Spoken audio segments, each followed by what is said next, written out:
50 years ago, a terrifying bestseller became a film that challenged audiences' beliefs on their physical well-being and heart rates, breaking box office records and winning Academy Awards, and cement its place in the annals of cinema. This is William Friedkin's film of William Peter Blatty's The Exorcist.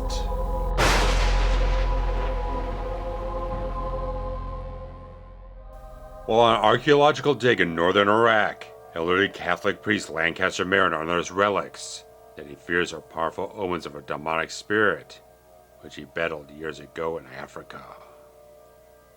Forced to leave in the shadow of this, he finds a bizarre imposing statue of the demon, which he believes may foretell its return. In the Georgetown neighborhood of Washington, D.C., famed actress Chris McNeil's rented a house while in production on her new film, near the university. Meanwhile, she spends her free time with her beloved and sweet 12-year-old daughter, Reagan. However, odd sounds in the attic make her believe they have an infestation, but a late-night examination reveals no rodents being present. Reagan also reveals she's been playing with a Ouija board with an invisible friend named Captain Howdy, who clearly does not want to play with Chris, as the Palanchik moves away from her hands.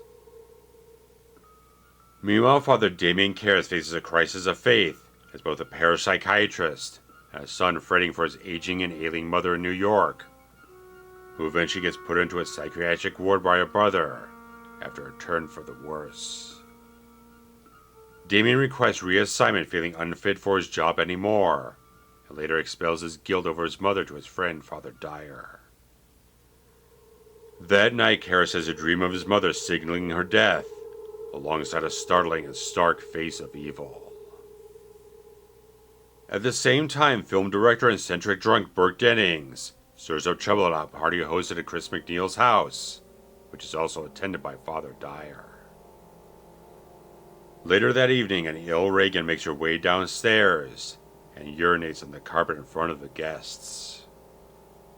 In return to the hospital, Reagan's condition seems to deteriorate, with behavioral issues and severe personality changes. A pair of doctors are soon called to the McNeil home to witness a violent episode by Reagan, to which they suggest further harrowing examinations, which distresses Chris further, especially when they reveal nothing abnormal. That night, Chris returns to a near-empty home where caretaker Sharon had left Burke Dennings to watch over Reagan, but he ends up dead after having fallen down the steep flight of steps outside their home. This brings Lieutenant William Kinderman into the picture, first discussing a desecration at the church with Karras, attempting to catch a lead from the resident psychiatrist at the church, and revealing that Burke Dennings had died, with his head having been turned completely backwards. Later he meets with Chris McNeil, who has no insights or leads to offer on what happened to her deceased friend and filmmaker. Kinderman, however, proves personable and tactful, even embarrassingly asking the famed actress for a personal autograph. A hypnotism session with Reagan and a psychiatrist that day results in another violent assault, and her team of doctors have found no medical explanation for her condition. However, the lead doctor suggests a form of shock therapy by seeking out an exorcism to jolt a psychosomatic reversion of Reagan's condition. After another gross and horrific self-mutilation by Reagan sends Chris into a dire state, she seeks out Father Karras, who agrees to see Reagan as both a psychiatrist and then as a priest, collecting contradictory evidence of whether to back an exorcism over intensive psychiatric care. However, a final inexplicable incident is witnessed by Karras, which forces his hand to recommend it to his superior, despite his ambivalence. This finally brings Marin to the McNeil home to perform the exorcism, where faith and pure evil will clash, in a battle for the soul of one young girl. So The Exorcist saw its U.S. theatrical debut on December 26, 1973, which is one day after Christmas, which in the UK is known as Boxing Day and many other countries known as St. Stephen's Day, but would not see a release in any of those other markets until much later on in 1974. And the novel in which the film is based on, which was adapted to the screen by William Peter Blatty himself, was based on a supposed case of demonic possession which happened in Maryland in 1949 that Blatty had heard about in Georgetown University back in that time. And about over the next decade or so, Blatty really made a name for himself as mainly a comedy writer. But as the genre became a little bit less prevalent, he had fewer and fewer opportunities coming to him, so it's like, well, I kind of have to make something happen for myself here and try my hand at a different type of story in a certain way, and try a different genre. And this entire story from 49 popped back into his head, and it's like, that really fascinated him so much. I really want to delve into doing that. And he went to Father Tom Birmingham, who had taught him back in high school and remained kind of a close confidant to a certain degree. So he could go off for a little bit of counsel here and there. I really wanted to have that sense of authenticity. Didn't want to go off and do something that was blasphemous or felt like it was very much against the religion or the belief system or anything like that. I really want to find the core, genuine feelings and aspects of the entire faith and religion and whatnot to really kind of add it in there and get that direct thing from someone he trusted in that position. So very much kind of worked out the entire ideas of the entire novel there, and it was right about the time The French Connection came out that Blatty, who had been really wanting to get this up on the screen but went off and did the novel instead because it really wasn't selling anywhere, really got attached to like, Friedkin is the guy I want this whole thing. So he sent him the manuscript to kind of review and everything like that, and he got on the phone with him very much quickly afterwards, and Friedkin was very much on top of this thing, despite the fact that eventually when Warner Brothers did buy the option for the novel to turn into a film, they're kind of looking at different people here and there and everywhere, but it was really when Friedkin and French Connection won the Oscars and stuff like that year for Best Director, Best Picture, and Gene Hackman also winning Best Actor for his performance in that film, really just like turned Warner Bros. Completely around. It's like, okay, yeah, we'll sign on for him and stuff like that. And it was the fact that French Connection had all that blunt, realistic, gritty honesty about the whole thing. It's like, that's exactly the type of guy I want for this whole thing. Someone's going to go at this thing, not make it over stylized. It's not going to be someone that kind of blows out of proportion or goes in with too many preconceptions about the religion and all the different ideas and the entire thing. Really wanted to have someone that has a cold, hard approach to the entire idea here, and that was completely what Friedkin wanted. And there was the fact that Blatty, of course, adapting his own screenplay, really didn't have the best first go at it. He kind of did way too much, overwrought, destroy, way too overemphasize a lot of the different things and try to condense and trying to compact too many different things from the novel. And Friedkin very much revered the novel so much, and it was the fact like, okay, let me go through the novel every single night and mark off passages on different pages and see exactly what's the meat of the story here that we want to adapt into the screenplay and just find a much more direct, linear way of telling the story instead of throwing 1,000 flashbacks to kind of fill in different details of different things here and there. Really focus the story down to the meat and the core and the heart of everything like that. And so that very much worked off so well to just build that interesting relationship that Blatty and Friedkin had throughout the years. There was a lot of combative things even during production, and some arguments and conversations they had throughout the entire decades to really kind of bash things back and forth, but there was always a certain respect between these two guys. Like, always the thing, like, if Blatty felt like, okay, I went overboard and I did something that kind of like insulted Billy Friedkin, it always felt like they could work it out the next day. They could kind of wash past it and just kind of work through the entire thing. And there were some bigger things here and there where Blatty kind of got into an argument where he kind of like fired Friedkin when in the middle of production. And then Friedkin brought in a bunch of lawyers and said, like, you don't have the right to fire me. And there's a bunch of different things. They kind of led to Blatty being a producer on the film as well, kind of taking much more of a hands-off approach. Even though he kind of went into it not knowing exactly what a producer should be doing aside from like managing the budget. After this entire incident, I was just like, okay, I am not even dealing with anything about the budget. Anything that happens is no longer my fault. I've stepped past lines. I've done things I'm really not supposed to be doing. I almost tanked the entire film with Friedkin's unleash on the entire film. And that's kind of the thing where you get Friedkin, who I have a lot of controversies involved with how he handles things on the set, especially of this film and various other things. But the fact is, he was the right man for this job, because I could definitely see there's certain other directors who just wouldn't be exactly the right fit.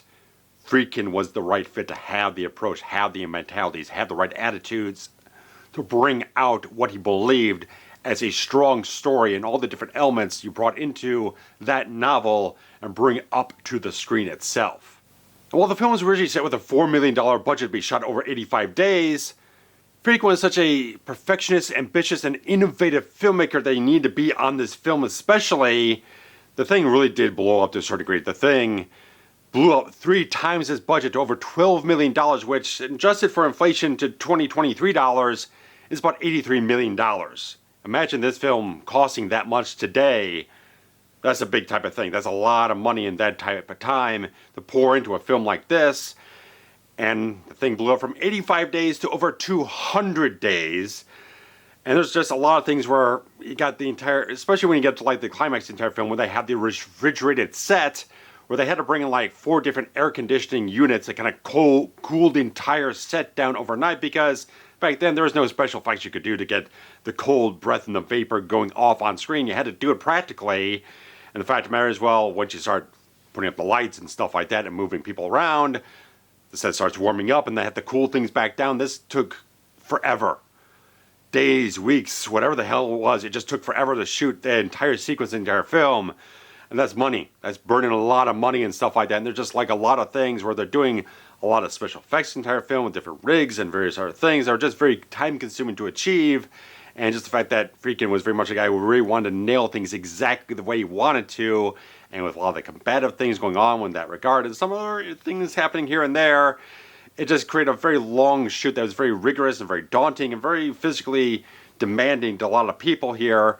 But kind of an interesting type of thing in the regards, like, the film made so much money, but the thing's been re-released theatrically so many different times that accumulatively, over all these decades and whatnot, the film has ultimately grossed over $428 million. But I think it was back in the original release, about 73 to 74, it garnered about $200 million, and it just garnered a whole lot more through like minor re-releases in like 79 and various other things. Then of course the one in 2000, which was releasing the extended version, the version you have never seen, which reincorporated a lot of different things that kind of rumored to be part of things, especially when you got the Mark Kermode documentary, The Fear of God, they produced for the 25th anniversary, really showed a lot of that footage that had not been released before. We had a lot of things where Blatty wanted a lot of these scenes back into the film after all these years. He really wanted it in the original release. And he kept kind of pestering Friedkin, saying like, I really believe in these scenes. A lot of things, it feels like they added more texture, more pieces of nuance, certain beats the film needed to have that he had in the novel that I felt needed to be translated to the screen to have the entire full scope of the spectrum of the entire story here. The full emotional arc the entire film really goes on to show how everything goes along to certain degrees, and tells a little bit more of the philosophy of certain things, a little bit more theology in some places. This has a little more steps getting to where you need to get to hit the end of the film that he really wanted to with the original ending. We've got Kinderman and Dyer kind of reconnecting, bringing on this entire sort of like spirit of Damien Karras still kind of lives on between these two guys as you go into especially Blatty's novel of Legion, which would eventually become the film The Exorcist 3. And principal photography on The Exorcist began in August of 1972 with a lot of shooting in Georgetown, which is right around in Washington, D.C., and the actual Exorcist house, which is located on 36th and Prospect Street in that town. They had to do a lot of additional things to the actual facade of the actual house to make it kind of fit the geography of what they're doing with the Exorcist steps, which were previously known as the Hitchcock steps because they're ominous, eerie quality, but of course the film changed that forever. But it was the fact that to get the actual angle of the entire thing where Reagan's window would have the angle to have someone jump out of it and fall down the stairs, they had to build an extra extension onto the house, plus the additional roof on top of it to make sure they could do the attic scenes for the entire film. So all the stuff was done for the exteriors for the entire thing outside, but everything inside was shot on sound stages in New York. But there are other locations they did in New York, such as the hospital that Father Karras' mother is taken to that's on Long Island, and various other things like Bellevue and stuff like that. So really used a lot of particular locations to really kind of marry everything together in their same vibes and aesthetics to match everything very well. And when they went to Iraq, it was a bit of the thing because there wasn't a very good diplomatic relation between them and the United States at the time, so Friedkin was a little uncertain exactly if they would get any access whatsoever. And they kind of talked to him and kind of negotiate the situation out where they would have to hire a lot of local talent to kind of teach them the skills of filmmaking, the whole thing. So give them a little cultural sort of vocation work in that regard to kind of move them along, to kind of maybe give them a little edge up on kind of building their own industry in that regard. So that was a good thing. But the fact of the matter is, in Iraq, it was just searingly hot, just insane temperatures. So they really could only shoot like right at the dusk or dawn, where it could be a little bit avoiding the sort of peak temperatures the entire day. So it was very daunting in that regard, and they really spent a lot of time in. The actual scenes in the film set in that location were not shot by Owen Roizman. They're actually shot by cinematographer Billy Williams, who has a very storied career in his own right. And The Exorcist would grab a lot of respect at the Academy Awards, getting wins for Best Sound and Best Adapted Screenplay, along with nominations for Best Film Editing, Best Art Direction, Best Actress Ellen Burstyn, Best Supporting Actor Jason Miller, Best Supporting Actress Linda Blair, Best Picture, Best Cinematography, and another nomination for William Friedkin for Best Director, who again just absolutely deserved it. Just the fact that he took this story and gave it that harsh earnestness, that objective honesty you really needed for the story to have the penetrating quality it absolutely has, to go through the emotions, it goes through the agony these characters go through before any of the really supernatural stuff really hits the film. There's so much depth of reality to the entire film, hit up with a very documentarian approach that William Friedkin really had in his background. He brought that to this film. That's exactly what Blatty needed the film to have, that context, that approach, and that's so much reflected in the cinematography employed by him and Owen Roizman. Just how they bring forth the starkness of the lighting in so many of the interior scenes, like everything's dressed so very well. The art direction is very much on point, making everything feel so very real, even though the entire interior set of the entire McNeil house is a soundstage. They shot a lot of things on the exteriors in real locations, but everything inside was constructed for the film, and they art directed the entire thing to make it feel as authentic to a real lived-in space as possible. And they really just lit it in a way to really kind of tip the reality a little bit on its side, just have a little of that cold, stark lighting in the entire film that really gives the film its mood overall.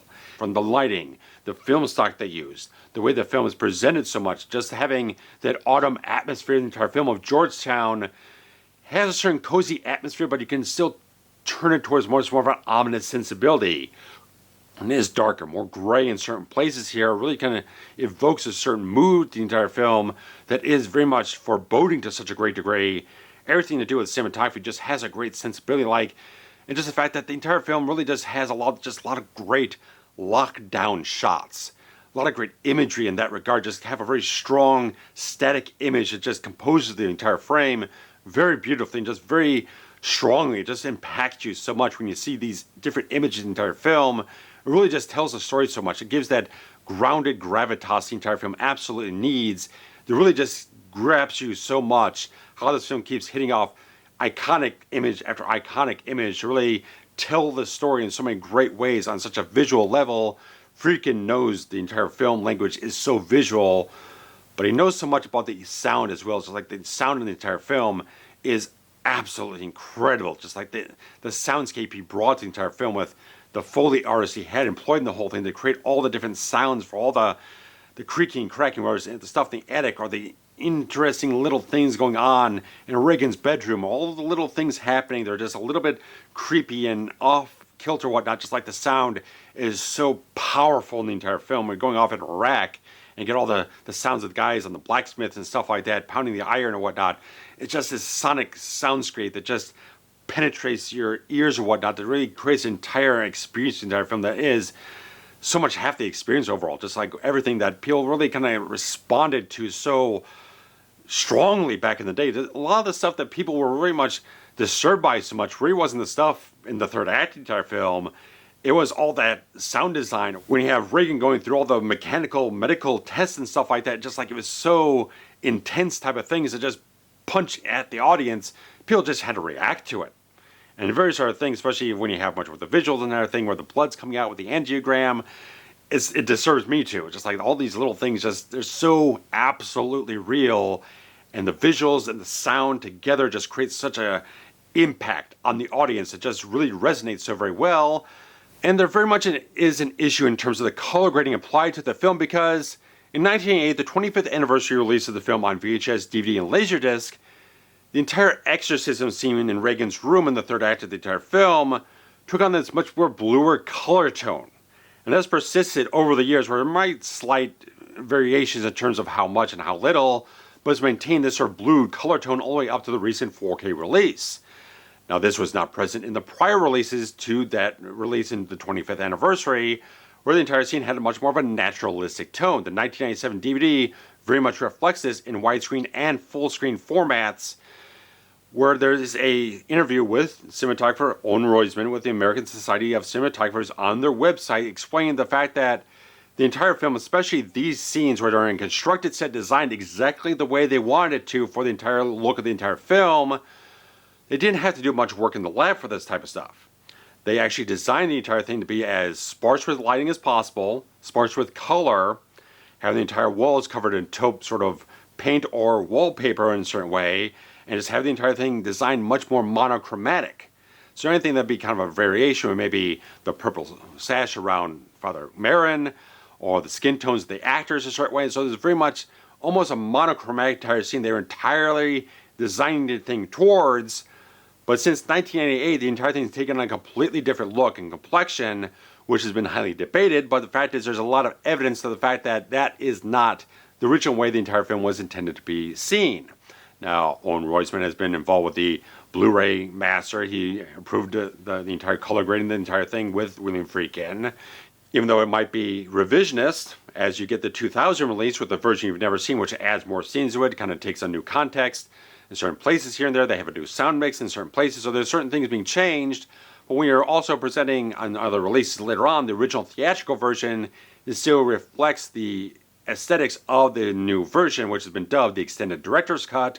So it's just a debatable type of thing that's going off in especially recent years. But the fact is, the sort of thing is like, okay, they're not really preserving both versions. They're kind of taking the extended version of the entire film, then kind of like cutting it down and conforming that mastered version towards the actual theatrical cut. Now in the 4K is what I've heard and reported, that even the new Atmos fix that was made for the entire film has just been cut down and spliced down to fit into the body of the actual original theatrical cut without kind of conforming everything exactly from the base upwards. They're kind of like conforming something from the expanded version down to that version. So it's not a proper restoration, not a proper preservation.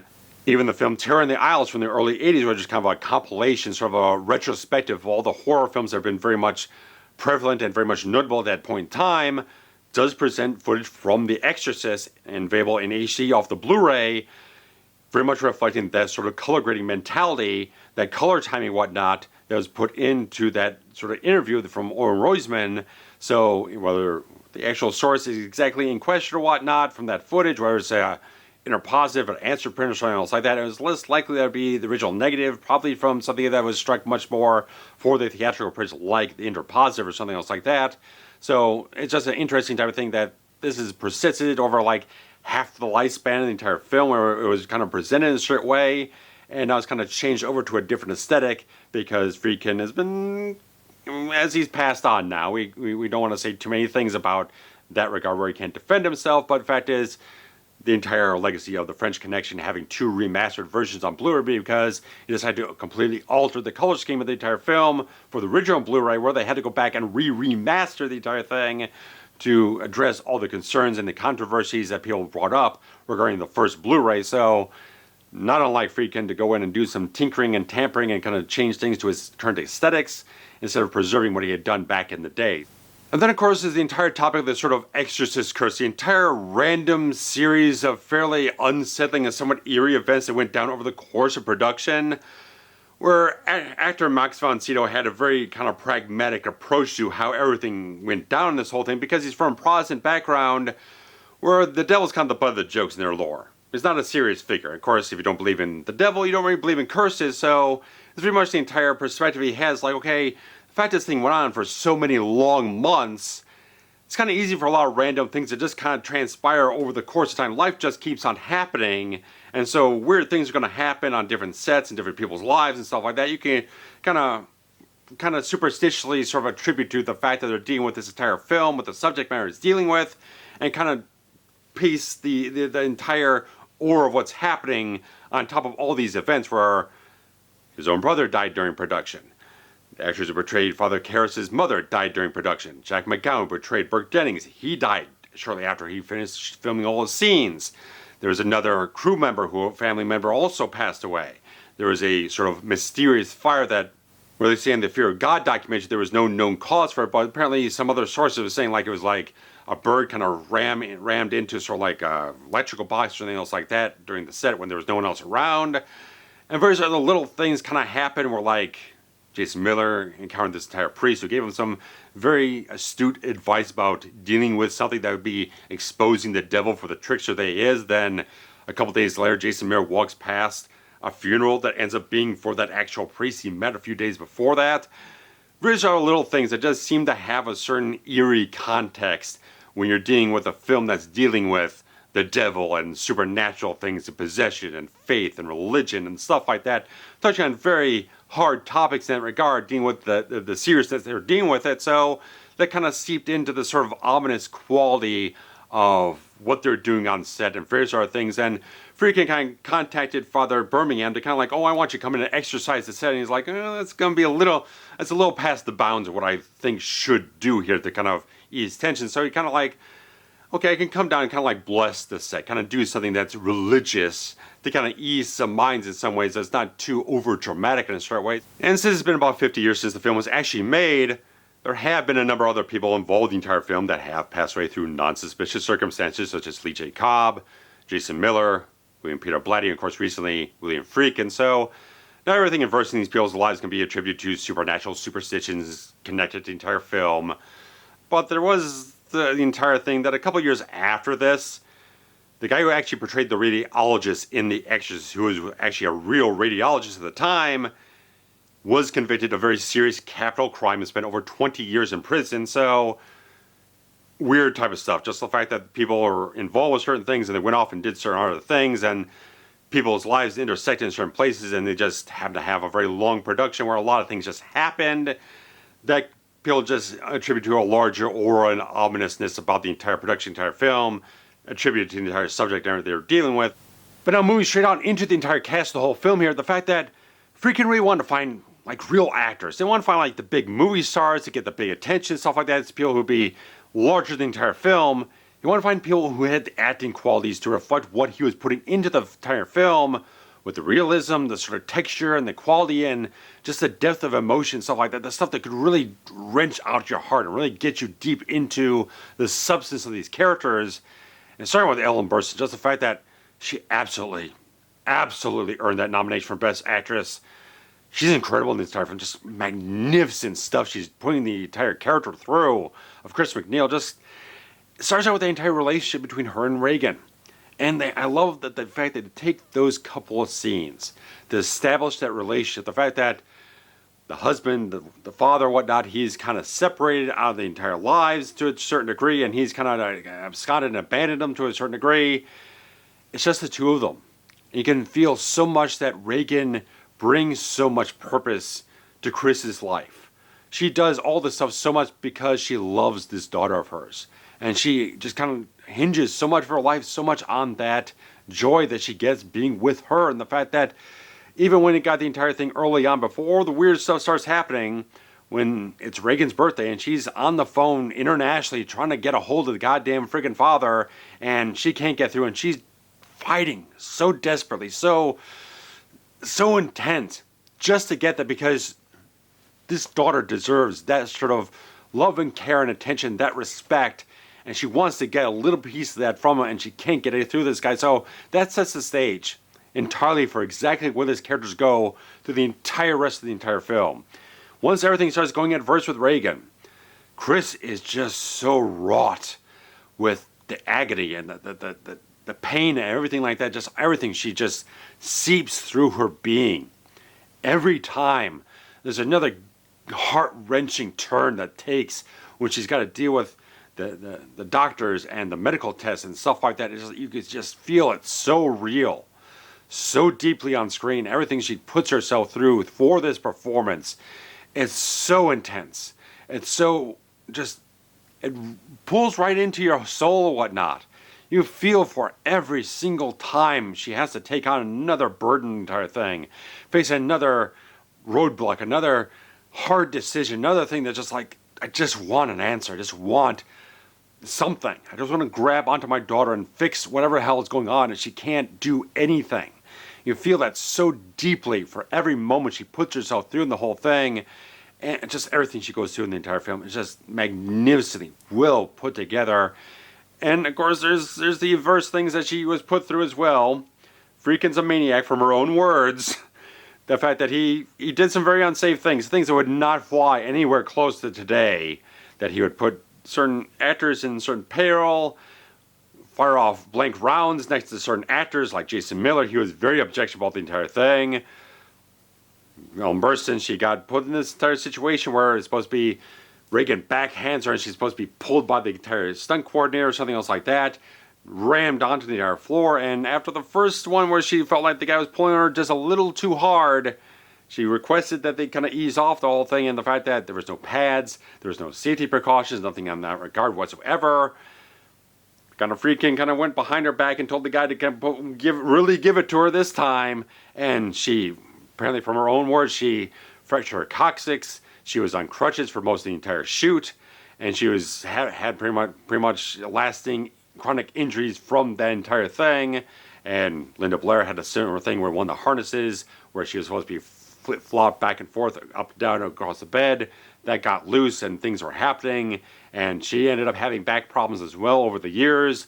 A lot of things went off on the entire film where certain actors did not have the best experience working with Friedkin because he was very much too much of a maniac, getting off on certain things that are very unsafe, doing things that are very much unconventional. They're very aggressive. They're very uncommon sort of methods he was going through to achieve certain things on the film that a lot of people just didn't find very good. And there's certain things that he's done on this film and things I've heard about in other films he did that I don't feel, as a filmmaker myself, I would ever put any actor through under any circumstances whatsoever. I don't feel like anyone needs to get injured or hurt any type of way to be able to make a film. It's just a film. You don't need to hurt people to do it. You need to put safety precautions in place, and I believe that wholeheartedly.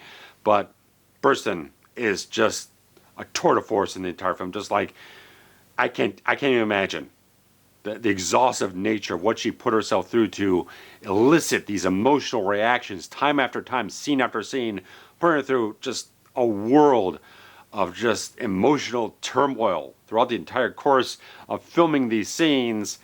But, you know, little Linda Blair, little Linda Blair here, where it's like, okay, it's like she had only done like photo modeling and TV commercials, stuff like that before this, so this is really her first feature film, and it was a very, very particular process Friedkin has to go through. First, you gotta give the kid this utterly vulgar dialogue to audition from, and then go through certain steps to make sure that she's kind of a stable personality, that she can kind of handle the harrowing qualities of the entire performance here, the physical stuff she's got to go through, and all the weird type of stuff. It's not a typical role for a kid to audition for, but he really went through a certain process, and on set, he was very much trying to be as much of a father figure, kind of play around with her a little bit, kind of just relate to her as a kid, and treat her in a certain way where there's a lightness, there's a fun quality about what they can do as an interaction, and keep it light. Because there's a lot of dark stuff and a lot of very, very heavy stuff involved with it. So he maintained a certain good rapport with Linda Blair. We'll kind of protect her a little bit more than certain other people on set in that regard, where he's being a little more aggressive physically with some people and doing things a little bit behind their back.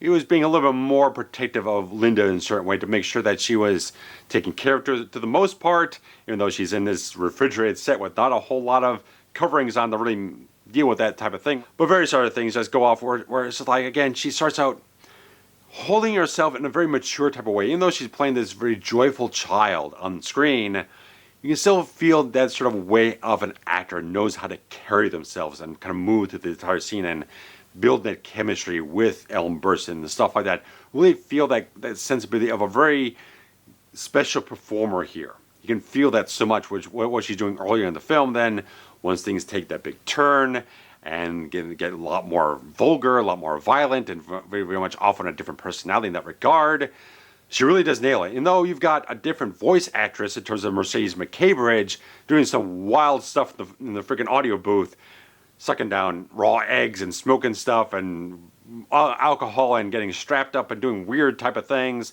She was very much complicit about. So it wasn't just Friedkin going crazy, but it's like a lot of just weird, ambitious stuff with her, getting up to that bizarre, weird, raspy, garbled voice to a certain degree and attached onto this little child on screen and marry that voice performance with the physical performance on screen was so much of a good, just perfect synergy of all the different things coming together, because they really didn't know what they're doing with the voice when they're actually shooting the scenes. They thought maybe they could tweak around Linda Blair's voice, do some pitching or kind of weird things in the audio booth or whatnot, in the mastering, mixing stage or whatnot, but it really wasn't working out, so they just kind of struck a good thing to find the right elements at the right point in times that have everything married together in that regard, to put together something that is such a striking, just a disturbing type of thing, to see this child go through this horrible transformation, doing all these grotesque type of things that go on in the entire film. I won't name them specifically, but we know what I'm talking about,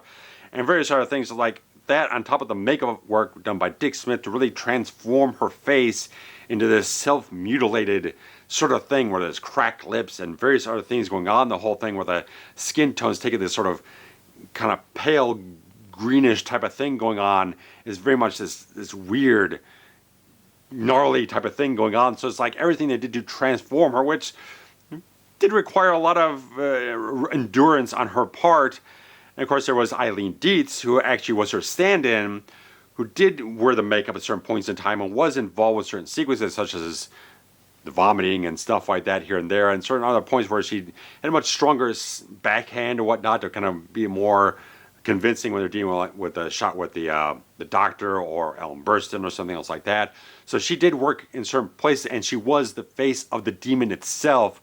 When you get those few flashes in our film, that's actually Eileen Dietz. So pretty much a conglomeration of a lot of different talents involved in this thing to create Regan, to create the demon and all the possession stuff involved with that performance that is from the core of what Linda Blair was bringing to the screen. And everything was kind of prosthetically put on top of it and kind of accentuated different elements that needed to create the overall experience of what exactly is happening to that character. Magnificent stuff from Blair and everyone else who created that quality of that sort of experience the character goes through. Just incredible type of stuff. And Jason Miller also having a screen debut in this whole thing, because he was a playwright. He had written that championship season, and that was the fact that Friedkin went to see that stage production on Broadway, and that something about it just struck him so much. It's like there was something about failed Catholicism in this entire play that's like, I don't want you to write this thing. I want you to screen test for the entire thing. I want you to audition for this entire thing. I want you to play Karis, even though they had like Jack Nicholson and Paul Newman and whoever else, whoever was the big stars that like they want to grab this role, because there was so much meat on the bone of this entire thing for an actor to really just wrap themselves up so much into and just dig deep into it. But there was just something. Miller's incredible. Again, another guy who got the freaking Oscar nomination. Just the fact that he's got all that guilt and that sorrow and stuff like that hanging off him, the woes from the psychiatric end of things, the thing going on with his mother where he can't be with her, and it's like he's got so much guilt and grief and stuff like that hanging off him, just dripping off him, so saturated with it. You can see it in every expression, every piece of his being and whatnot. He carries that character through. You just feel the weight of of everything on his soul here that's dragging him down, and he can't believe in what he used to believe in. He doesn't have the faith anymore. He doesn't have that deep down quality that he used to have that connected him to something larger. And that's the arc the character has to trudge through the entire film, deal with all the stuff he has to go through to feel exactly what he has to feel, to grapple with the realities hitting him in this entire film. Just like after he's dealt with all this stuff, he's talking with Father Birmingham and stuff like that, saying like, I need to be reassigned. I need to get out of this entire thing. I can't hack it anymore. And then he's got to be dealt with this entire thing of dealing with the Reagan situation and not really believing in it too much. Like, the fact of the matter is, you get up to the entire scene where he's recommending the exorcism to his exorcism and stuff like that, but he doesn't believe in it. It's like it just checks the boxes, but I don't believe in it because he also doesn't believe in his faith anymore. It's all broken and fractured. It's just completely just stripped out of him. He just doesn't have it anymore. But he still has, I feel like there's still a residue of something there. The fact that he still suggests that he should be the one doing the exorcism itself. The fact that he does believe that he should still be the one performing the exorcism says something else to me. Says that either he's got like the ethical psychiatric sort of connection to the whole thing, or there's maybe like an emotional tether to like Chris McNeil, just seeing what she's been through and having that history of the entire thing so far, seeing where the steps have gone in the entire case, to just kind of be there in the entire moment to see what goes on and deal with it personally. And though he doesn't believe, he doesn't have the faith of it all, he feels like there's still something he needs to deal with in the entire situation, not just let it go and let someone else deal with it. Like he was saying to Tom earlier, I need a reassignment, I need to get out of this entire thing. Now he's kind of lashed himself onto this situation here. It's like he could easily say, I know I don't want to do it, I want to divorce myself from this, hand it over to someone else, but he still has some connection there. Something entire makeup of this case is pulling him towards it. There's something maybe subliminal, something under the surface, something he doesn't really know how to contextualize, but it's there. Maybe there is a residue of faith. Maybe it's just humanity itself that's still in there a little bit. And I like how that comes back around at the end of the film after him and Marin have been in there and they've been dealing with the entire thing and they take the break, and then he goes back in there and he's being manipulated again. He's seeing his mother. He's worrying about Reagan's well-being in the entire thing. And then he just lashes out and he just can't not engage with the entire demon. And it's too much. It's just like he's hearing his mother's voice and stuff like that. It's too much. He can't break away and just make that delineation of what's real, what's not. He's just too vulnerable inside. But the fact is, when he leaves and then Chris comes in, it's like, is she going to die? He says, no, she's not. And I like the fact that it's like, that's the moment of self-sacrifice. He doesn't, I don't even think he believes that he can maybe do it himself, go up there and be exactly what he needs to be, but he's still got that tether of humanity within him. There's still something in there. It's like, whatever I have left inside of me, I'm not going to let my frailties cause another life to be lost here. Because he has so much hanging off of him from his mother passing away, not being there when he thinks he possibly could have been doing something to help her. He's not going to let that happen again. If there's one possible thing he can do, he can go back up there and try to do something to make sure Reagan is not another casualty of whatever he feels is his own self-doubt and various other things in that regard. That shows so much of a quality of a character there that I think is so penetrating and so powerful on screen, seeing those moments. And again, Miller, brilliant type of stuff, just absolutely, just there's so many, everyone on this cast is brilliant. I'm just going to say it flat out. There's just, everyone is perfectly cast, and he delivers so much great stuff because it's so much in Blatty's screenplay. It's so much there, and Friedkin brings what is in the screenplay out to life inside the actors, and that's so much a great thing, and just great characters overall. And the fact of the matter is, I think my favorite character is Kinderman. It might just be my love for Exorcist 3, but the fact of the matter is, Lee J. Cobb does a fantastic job as Bill Kinderman. Great. I love his character. He comes in right at the midpoint of the entire film just to give this nice extra twinkle to the entire film after things have gotten so bleak and so dire. He comes in, he's got this great rapport with everyone. He's got this great, again, glimmer in his eye type of thing. He's got this great personality that brings a little bit more humanity back into the story, how he tries to relate to people, try to be personable. When he's not being this, he could be an intrusive, sort of bang the door down, sort of cop or whatnot to kind of get at the truth, but he's a perceptive investigator. In fact, he sees that there's something just deeply uncommon, just like beyond anything typical really at hand here. All these little things are like just tipping off. There's like the desecration at the church and the death of Bertha Dennings, and there's something else going on in this house. There's just something else in the air of this entire thing just nags at him to a certain degree. Just like tips him off that it's not just a normal investigation. There's something more, far more than he can really comprehend at play here. So I like how he goes about the film. I love the entire scene where it's him and Chris McNeil, and he's not even being probing. He's just kind of lightly touching on things here and there, just trying to get a peek in the door of exactly what has been going down in this area, this entire life of these people and whatnot. Just get a certain perception to certain things to try to form an idea.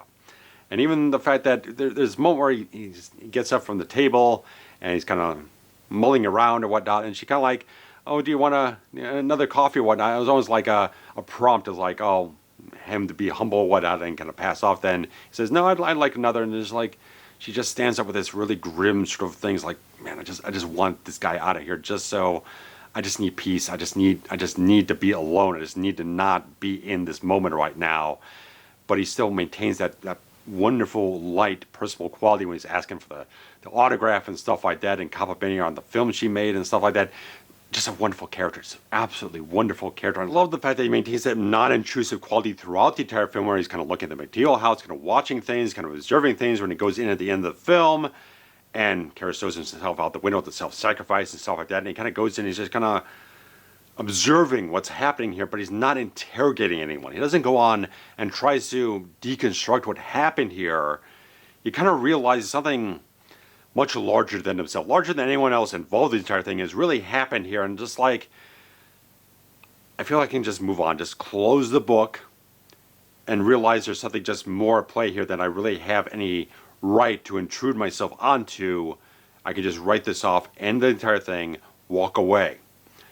And that's a very particular thing of the ending that Blatty wanted for the film that was not in the original release, not until 2000, when they got the version that you've never seen before, and of course the extended director's cut now, where they added the original scene back in, because the original ending of the entire film, okay, Chris and Reagan are abandoning the entire house, they're moving out, they're leaving, and Father Dyer comes in and kind of has that entire interaction there, and he has the entire thing where Chris McNeil gives him the St. Joseph medallion, and he kind of walks off, and that's pretty much the end of the film. Well, the new ending has the entire thing where he actually gives the medallion back, and then he runs into Kinderman. And the entire interaction they have there kind of gives that extra beat. Because otherwise it's just Kinderman shows up at the scene at the end of the thing, and there's not really a close-off for this story.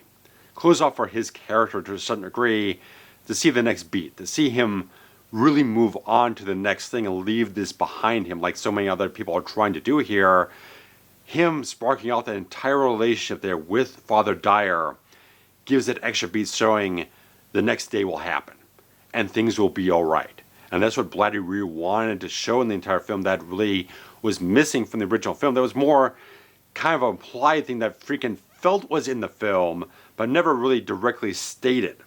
It just was a little bit more of a light, subtle type of thing without actually showing as much for the characters to move on to the next thing, move on to the next day or whatnot. So like Elijah Cobb, fantastic. And he passed away in 1976, so he never got to reprise the role when it came up for The Exorcist 3, but George C. Scott carried on that role in a really fantastic type of way, but I will get to that in due time with another video shortly. And added to the entire cast here, in addition to Father Tom Birmingham, is Father Bill O'Malley portraying Father Dyer, and just fact, these guys might not have had really acting experience before this, but they had really good stage presence. They feel very convincing as actors and as Jesuit priests. And that was kind of the thing of just having that authenticity on hand as a reference, because Birmingham was a technical advisor on the entire film, so that type of thing just add into the thing, just have that quick reference back to him that kind of have where Jason Miller even was like doing the scene with Tom Birmingham, was like, am I really doing okay? Am I kind of grasping the entire thing here and there? So Bill O'Malley, despite being very good in the entire film, very charismatic, very snappy and stuff like that, I thought he did a very good job. But there was a big of a thing where he's trying to do the last rites of Father Karras at the end of the entire film, and they're doing the takes over and over again, and it's like, Friedkin's like, you're just doing this by the numbers. I'm not getting that energy. I'm not getting that trembling, distraught quality of the entire thing, because again, he's not really a trained actor, so he's not really getting into a method any type of way. And Friedkin went up to him and was like, well, do you trust me in this moment or whatnot? And O'Malley's like, yeah, I trust you. And then Friedkin just laid a 5-finger slap straight across his face and gave a silent signal to the cameraman to kind of roll sound and film. And they just captured that thing where his hand, it just, from the absolute nervous energy flowing through his body from the slap. He just has that trembling hand just going up, doing the cross and everything. It worked for the entire film, despite what you might say about his methods, that I definitely have a bit of objectionable quality about that type of thing. He did deliver the results, and it does show through on screen to get certain qualities, despite the fact, again, the thing shoot off blanks and various other things people had objections to, and very much were like, I'm an actor, I don't need that sort of outside motivation to get what I need to get for the scene. He did deliver certain results, but the one actor with the major sort of pedigree, the one that had the most sort of like aura about him, was Max von Sydow, and the fact is, he's playing far older than he was at the time, but through the fantastic makeup effects from Dick Smith, the old age makeup, just like what you see a couple of decades down the line, interviews or something else he was in, it's exact. It's exactly how Sydow would look decades later, a much older man, and he plays it so well. Just the fact that he's got that kind of gentle grace. He's kind of like easing himself through different motions, physically through scenes and whatnot, to get that sort of feeling that he is a much older gentleman. Probably got some stiff joints or something else like that. Just like these little things where he's got the heart condition, so he's trying to take it a little bit easier on himself and just showing that physical embodiment of the character, and has such a great thing with just Marin, just the fact that he has that unwavering knowledge of the actual evil he's dealing with, and unshakable faith. Opposed to that character who's got this all fractured type of stuff inside of him, Marin is steadfast in the entire thing, just like absolutely the entire thing. He knows exactly what he's dealing with because he's been through it before, as as the entire film alludes to, the entire thing in Africa, that a lot of the sequels are kind of botched up and various other things and mangled up in different places. But the fact of the matter is, he puts on such a great performance here. It's marvelously well acted. The only kind of hang up about the entire thing is something I was hoping I was kind of work through this time watching the films, as opposed to I've done before in the past, was trying to get more out of the character. Trying to get a little bit more substance and more exploration out of the character himself that I may have overlooked before, but there's a lot of stuff implied. There's a lot of strong imagery of the Iraq sequences and stuff like that. Just laying out a little bit of his backstory. There's not as much explored about Marin in the entire film. I think that's probably the way we've gotten Exorcist 2 and the two different prequels we got and stuff like that. People are trying to hinge on that entire little bit of exposition we had for the character to get more explored out of Lancaster Marin that we didn't really get in The Exorcist itself. So I feel like, even though it seems like he's supposed to be the titular character of The Exorcist, he's the least explored character through the entire film, and the film doesn't entirely hinge on his character because, as we get on, even though he kind of instigates the entire exorcism, he gets killed off screen from the entire demon, and Karras has to go in there and be the man to kind of sacrifice himself for the greater good and everything like that. So I don't think there's a fault of the character of how they utilize him. I just feel like there's untapped potential there to really delve into who Marin really is and what he's been through. You can get it a lot from his performance, a lot of what other people say about it, a lot of the imagery we get from the Iraq sequence. Just feels like there's just, you want to know more. You want to delve deeper into the character, get more out of it. Just a little bit more exploration of the soul of a man in some place. It's such a great actor with such a substantive character with a lot of things built up for the entire thing, but there's not as much developed to really get you into the ins and outs of who Marin really is, to really aid the story in that regard. I think it's just the one thing that kind of gives me a bit of a hitch about the entire exploration of the characters in the entire film. But moving on to the entire film's use of music overall, because it's used very, very sparsely, and it's another really contentious type of thing for Friedkin and how the entire thing went about to get to the point he actually did with the music, because originally composer Lalo Schifrin, who was a fantastic composer, still working today doing wonderful stuff, was hired originally for the scoring duties on The Exorcist, but the fact of the matter is, Friedkin sat there in the scoring stage and listened to what he composed and just hated the hell out of it. He took the entire tapes and threw them well the hell out, got rid of them, didn't want any part of it whatsoever, and apparently went off to like his own music collection, flipping through his vinyls and stuff like that, finding the sounds of exactly what he wanted. And most of the entire film is used from like library tracks in that regard, stuff they licensed to use in the film that's pre-recorded or whatnot for other uses on other albums, stuff like that. And of course, Tubular Bells from Mike Oldfield is the most famous one overall because it's been kind of the unique sort of piece of music that's kind of flowed through most of the franchise. But they use so many different things that just has this weird, eerie texture to entire things. Like, it's not, I mean, I will still classify it as music, but it's not traditional. It's anything but traditional sounds you get from a regular composition for a film or whatnot. It's very much adding textures and different eerie, creepy sounds. It's almost sound design to a certain degree, so it works so well when they're designing the entire soundtrack to the whole film with all the sound effects going off in different places and having all this Foley work going on, like I mentioned before, it all really just works in tandem overall to just create this entire unique sound that, again, it's a very, very sparse soundtrack. And you don't really notice it. Certain films, if they kind of pull back on score and they don't really utilize it where they have to and stuff like that, you can really notice it. But this film, the direction quality, the acting quality, all the different things involved, the pacing and the structure of the entire film, you don't really notice that there's not a lot of music in it. It just kind of hits when there's something that needs to be hit on. They don't really need the music to come in to accentuate the drama. They really kind of break it up to just accentuate when things are getting a little more ominous or creepy in some places. Just like there's certain just little sprinkles of flavor for it. It's not really kind of crescendoing over the entire film. It's really just highlighting certain points when the film just needs to have a little extra kind of creep up the spine or something else like that here and there. Just add some weird sound here and there. Really just works so very well. And another thing that works out extremely well for this entire film is the physical and makeup effects, because kind of start with the entire kind of infamous vomiting scene, which was splashing up in Jason Miller's face when it was supposed to hit him in the chest.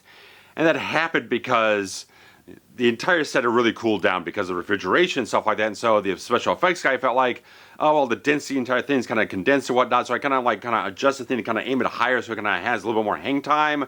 Well, it did it wrong and whatnot. But the fact is, you know, they did other takes where they did it the right way. They still maintained the original one because the reaction to Jason Miller was too damn good to lose. And that was entirely done with this entire brace and whatnot that was actually done with Eileen Dietz, put together by Dick Smith and whatnot, to kind of put it into the mouth and whatnot, to kind of projectile vomit the thing through these tubes around the cheeks. So everything put together underneath the prosthetics and stuff like that to kind of have that come out. And of course, a lot of the physical effects, when you have all this stuff kind of shifting around the room and various other things going on, it's like this back in the day where like they really didn't know how the hell to do this thing except from finding out some way to just physically rig it in the entire scene. So they went through a lot of trial and error to figure out how to get like the wardrobe to kind of move around, or the chest of drawers to move around, stuff like that, just to see how things could function between strings and move things around in certain places to get a little bit of a magic here and there. Of course, there's a few other points where, like when Reagan's levitating above the bed, and they, of course, had to have strings on the whole thing to do that. And there's a particular type of thing where Owen Roizman knew enough to have the little wires kind of painted in sort of a dotted line or whatnot, become between the black wire and spots that kind of taupe painted to kind of blend into the background. So it wouldn't be a straight line of either one of them. You kind of have the thing kind of dotted back and forth, so you'd be kind of lost in between the sort of background, the atmosphere, the entire scene, and lighting and whatnot, so you couldn't kind of mask it to a certain degree before you could have any digital effects whatsoever. There's not even a thing in yet.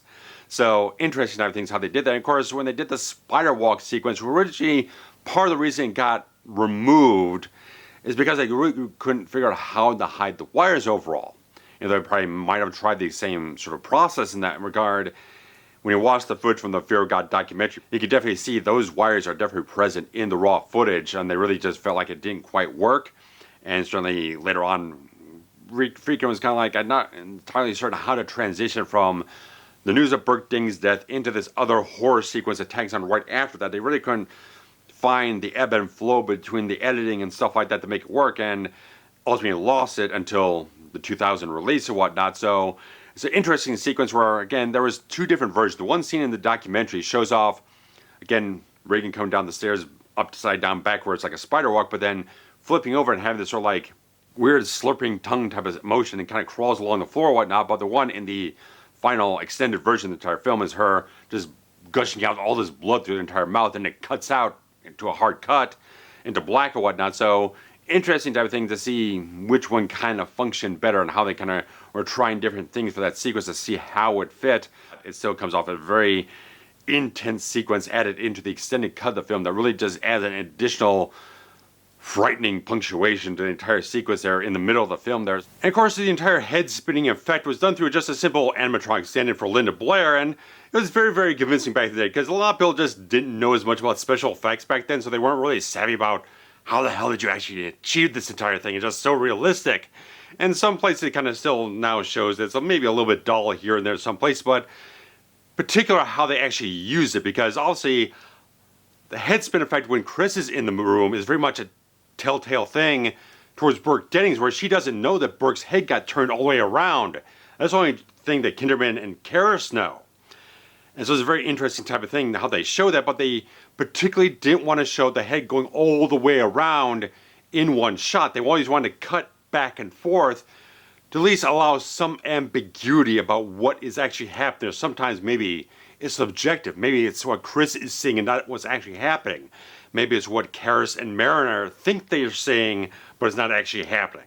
Stuff like that is very much subjective at certain points in time throughout the entire film, especially at the end of The Exorcist, and where the entire demon statue appears up in the entire room, but particularly, this is a point in time when Regan's hands are bounded together, but in that shot, they're not, but when you go back after that shot, they're back bounded together, so it's very much a very subjective shot after, like, Marin's been thrown across the room and he maybe banged his head and thinks he's seeing something suggested to him in certain circumstances. So very nice things when they kind of throw these things together and try to make it more subjective instead of making it seem like it's actually happening.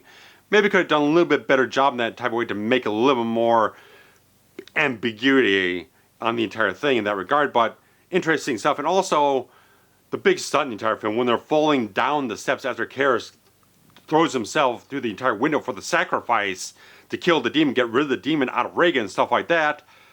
One, the entire steps, as you've seen so many times through documentaries and so on and so forth, they're extremely steep. And there's a lot of them.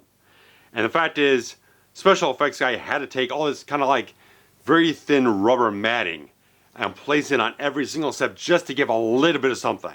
Just so they didn't crack the goddamn stuntman in pieces going down the whole thing. And apparently the stuntman told Jason Miller he had to get into this complete place of zen. It's like you're not even thinking about the whole thing, you just throw yourself into it and just your body just rolls through the entire thing. And it's a very particular thing. Some people are such a special breed of human being.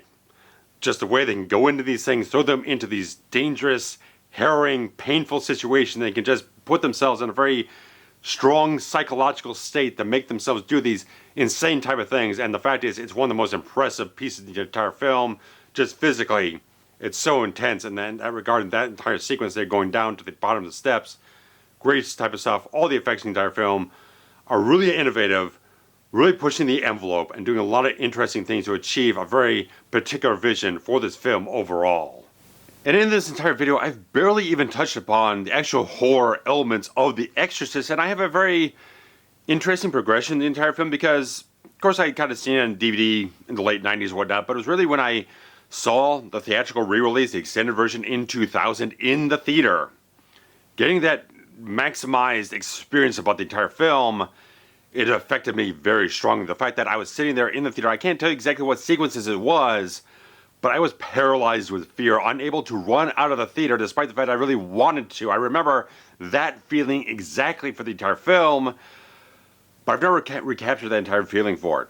It's very interesting because, again, it re-released about 10 years after that when they put out the Blu-ray, and I sat in the theater and it really just didn't affect me really at all. And I'm now rewatching it again, after I've not watched it for about 11 years since I did a written review for it, my old blog. I'm kind of a little bit in the middle in that regard because I like the extended version better in terms of the added scenes. I think those add more nuance. All the little things we have, the earlier medical examination for Regan, so you're prolonging that quality of the story there. All the little things, you have a little extra things with Karras at certain points in time. You have the additional thing with Kinderman and Dyer at the end of the film. And a few other minor sequences here and there, especially the spider walk sequence, various other things. I think those add little extra beats to the entire film that really enhances and accentuates different aspects of the entire film, that just adds in little extra pieces here and there that I think just gives a little extra flavor, a little extra sprinkles of your pieces I think are just necessary to tell the overall story the film is trying to tell. But seeing the entire thing on the Blu-ray and whatnot, it affected me more in the horror moments when you get up to the entire Exorcist. So I think the stuff that worked, still works completely well for the entire film, is the dream sequence Karras has. It sees his mother and stuff like that, and you get the demon face, the flash frame there, that just works so goddamn good. You know it's coming. If you've seen it before, you know it's coming, but it's so effective. The couple of frames with that, just the bug-eyed demon face, just so good. It just works so effectively. Whatever the hell it is, you can watch the film 20 times, still expect it, and it still works effectively every single time. It just has perfection to it. I don't think, I don't know if putting more of those little things into it in the extended version was that good of an idea, because in the 2000 release, there's a few extra ones that are not present in the later Blu-ray and 4K version. They took a few shots out, where there's the entire demon face before Chris McNeil goes into Reagan's house at night, and there's supposed to be this sort of shadowy version of the Pazuzu statue there, kind of slightly overlaid the entire image. They took those out for the Blu-ray because maybe they felt like it was a little too much, maybe overcooked the entire thing a little too much, milked it a little too much, so they kind of pulled those shots out of it. So maybe I'm just a little bit indifferent. I don't know if it really aids or detracts from it, because when I'm watching the theatrical cut beforehand, I'm so used to seeing those things. I was like, okay, I'm just kind of picturing in my mind anyway when the sequences come up, so hard to kind of judge in my regard. But I think the extra scenes, the extended version, add more to it. I just felt like with the better presentation in terms of the soundtrack and stuff like that on a Blu-ray, I was more affected by the exorcism sequence at the end of the film than when I was watching the theatrical cut. So that might just be a quality of the soundtrack I got in the entire thing, and or here, there, and everywhere being much more 5.1 surround sound, so the mono mix. Various other things could have affected me more in that regard, but I think a lot of stuff that just makes the film so good, in my opinion, is the fact that you got all the great drama, just gripping, emotional agony you're putting these characters through, whether it's Chris McNeil just being ripped to shreds, the deep down pain, knowing all this stuff is happening to her daughter, he doesn't know why, and stuff like that, and doesn't know what the hell to do about it. She's so turned toward this entire angle, like this person who doesn't really have any belief system to begin with, but goes through this entire horrible, harrowing experience about her daughter and whatnot, and turns to an actual priest who's losing his faith. They're on this sort of opposite trajectory in the entire film, and it's a great storytelling parallel in that regard. That sort of intersection of these types of things going on in the entire film is a great type of thing to see how those things affect those different characters in different ways. It pushes them in these different directions and whatnot. It's great type of stuff. And then just, again, the emotional character drama in the entire film is so potent and so powerful. I think that's still just, whether or not the horror element still hits you as well, the drama the characters go through, because they're so well written, so well acted, so well directed, all the different type of stuff, that is still as relevant now as it ever has been over 50 years. I still think there's a lot of good things in our film that once you are clicked in to what the film is doing and why things are happening the way they are, why the demon's acting the way it is, saying the things that it is, to kind of break down the qualities of humanity within them, show them that they are animal and ugly and stuff like that, as Marin says in the extended scene in the director's cut of the film. All these different things come together, culminate, and have a purpose towards themselves, to have the demon do things that kind of lures people in to kind of believe that's a possession, but does things to avert it overall. It's constantly just completely confusing everyone along the way. It's like they half believe, but then they half don't believe. They're kind of drawing in, but they're kind of pushing them away, stuff like that. So like it's playing so much of a complete mind screw on so many different people's minds in the entire film to not know exactly what to believe in that regard. It just tears them up even further. So it's great stuff.